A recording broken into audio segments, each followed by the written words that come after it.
All right, so the next part of the neuro screening would be for things such as rigidity and spasticity, but another set of tests that we can do is a pronator drift. And that's a non-specific neuro test, so if something were to come up with it, it would warrant further investigation. So to do the pronator drift test, we would have the patient bring their arms up into 90 degrees of shoulder flexion while being pronated, so palms up. We would have the patient close their eyes, and we would hold that for about 5 to 10 seconds. If we didn't notice anything, like any type of pronation, we would have the patient shake their head back and forth. Do that a couple times, not really seeing anything, so we're good.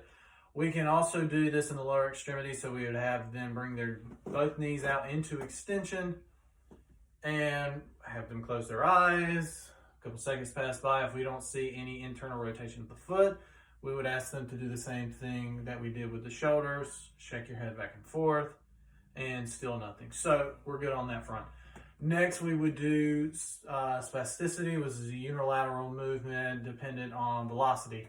So we could test that in various joints, such as the elbow. So I would have the patient relax the arm, and I would take them into elbow flexion, elbow extension, and we would be looking for things such as catching and releasing, or catching and stiff resistance. And we can use the modified Ashworth scale to grade these things, which is a 0 to 4 scale. So 0 being none, 1 being resistance at end range, 2 being resistance and a release, 3 being resistance at mid range and stiffness throughout the rest of the range of motion, and 4 would be resistance at near the beginning of range.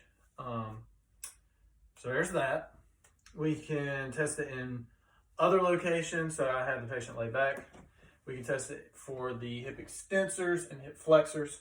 So I would take his leg, and we would go into hip flexion to test the extensors and hip extension for the hip flexors. Same scale, looking for the same signs. As well as with knee flexion, we can do knee extension, knee flexion, and looking for the same signs using the same scale. Finally, we would look at rigidity. We could look for things such as corticospinal issues with decorporate signs, where the patient's arms are in flexion, but the legs are fully extended out in extension, while we could have decelerate, and that would be where the upper upper extremities would be fully extended, as well as the lower extremities. And then finally, to test rigidity with issues related to the basal ganglia, we could assess things such as like a cogwheel, so catch and release, catch and release, catch and release, or lead pipe. So there would be resistance with movement through most of the range of motion.